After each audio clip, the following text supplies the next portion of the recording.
अस्सलाम वालेकुम फ्रेंड्स, ये है मेरा रूफ टॉप गार्डन और ये है मेरे प्लांट्स।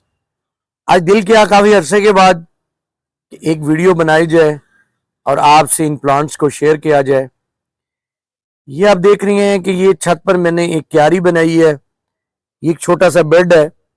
यहाँ पे जो मेरे पास कैक्टस कलेक्शन है, कैक्टस की कलेक्शन जो है वो यहाँ पर मैंने रखी है और ये प्लांट्स ग्रो कर रहे हैं। यहाँ पर आप देखें अगर कि इसमें बहुत से प्लांट्स हैं और इन्हें एक इन्वायरमेंट देना होता है, एक नेचुरल हैबिटेट में ये ग्रो करते हैं, उन्हें एक ऐसी लुक दी है। इसके साथ ही जो है ये जो प्लांट्स हैं नीचे, ये गेप प्लांट्स हैं।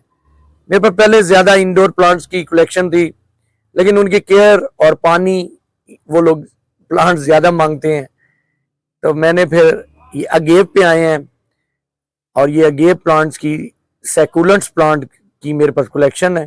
एक्चुअली ये प्लांट्स अपने अंदर प्लांट जो है अपने तने में, अपने लीव्स में जो वाटर है उसे स्टोर कर लेते हैं, और जब हम इन्हें टाइमली वाटर नहीं दे पाते तो ये प्लांट्स जो है ये अपने स्टोरेज से जो है वो अपनी जो है नीड्स को पूरा कर लेते हैं। तो ये जो प्लांट्स अब आप देख रही हैं, ये जो कलेक्शन है ये मैन गावे या मैन गेव की है। ये प्लांट्स अगेव की एक प्लस वैरायटी है और इनकी खूबी ये होती है कि इन पर ब्लैक कलर के डॉट्स, स्पॉट्स आते हैं, उन्हें ब्लड स्पॉट्स कहा जाता है। और ये अपनी शेप्स और मुख्तलिफ खूबियों की वजह से बहुत नायाब और खूबसूरत प्लांट्स हैं। ये जो अभी प्लांट देख रही हैं ये फॉक्सी लेडी प्लांट है, और जैसे जैसे ये सर्दी बढ़ेगी तो इसका पिंकिश कलर हो जाएगा, रेडिश और पिंकिश। तो मैं वेट कर रहा था जैसे इसका कलर आए तो आपसे ये प्लांट शेयर करूंगा। अभी तो आपको ये ग्रीन ग्रीन नजर आ रहे होंगे, लेकिन अगर इन्हें रियल में देखें और करीब से देखें तो इनमें डॉट्स इनकी खूबसूरती में इजाफा करते हैं। आगे ये आपको कुछ खूबसूरत अगेव प्लांट्स नजर आएंगे, और इन अगेव की खूबसूरती ये है कि ये रोजेट फॉर्म बनाते हैं, इस तरह खिलते हैं इनके पत्ते के, ये फूल बन जाते हैं। इनमें फूल्स भी इनमें फ्लावर वगैरह फूल भी आते हैं, लेकिन इनकी खूबसूरती जो है इनके पत्तों से होती है।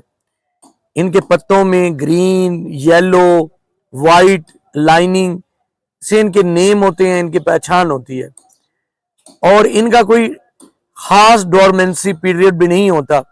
ये डोरमेंट नहीं होते, सारा साल ग्रो करते हैं और बड़े अच्छे से ग्रो करते हैं।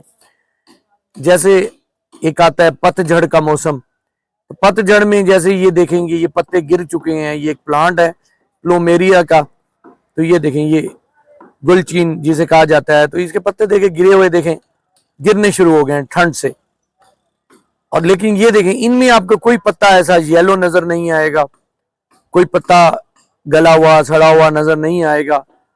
तो इनके सारे लीव्स जो हैं, ये एक लीव की इनकी जो उम्र है तो वो तकरीबन 3-3 साल भी होती है। और ये प्लांट जो है सेंचुरी प्लांट्स भी कहलाते हैं, यानी कि इन पे जब फूलों की बहार होती है तो वो इनकी लाइफ में एक बार होती है, और ये फिर खुद अपना साइकिल मुकम्मल करके डाई हो जाते हैं, और उसके बाद इनमें बहुत से हमें ये फिर पप्स दे जाते हैं। ये प्लांट्स ये देख रही हैं, ये जो कलेक्शन देख रही हैं, इनके नाम क्या हैं, इनमें क्या ऐसी खास बात है कि मैंने ग्रो किया इन्हें, इस सभी का सभी आने वाली वीडियोस में आपसे शेयर करेंगे। आज एक ओवरव्यू मैं बनाना चाह रहा था, एक छोटी सी वीडियो, और आपसे शेयर करना चाह रहा था कि मैं प्लांट्स को किस तरह से ग्रो करता हूँ। प्लांट जितना खूबसूरत होता है, मेरा दिल चाहता है कि उसे वैसा ही खूबसूरत उसे का पॉट दिया जाए, उसे ऐसा गमला दिया जाए कि जिसमें उसकी खूबसूरती कम ना पड़ जाए, उसकी ब्यूटी में कोई कमी ना रह जाए। तो इसी तरह मैंने कुछ क्ले पॉट्स हैं। मैं आजकल ज्यादातर जो है वो प्लास्टिक पॉट्स प्रेफर करने लगा हूँ। पहले क्ले पॉट्स होते थे, मिट्टी के गमले होते थे, लेकिन अब क्ले पॉट्स के अलावा मैं प्लास्टिक पॉट्स की तरफ चला गया हूँ। उनमें यह होता है कि काफी दिन तक उनमें नमी रह जाती है, पानी ज्यादा नहीं देना होता,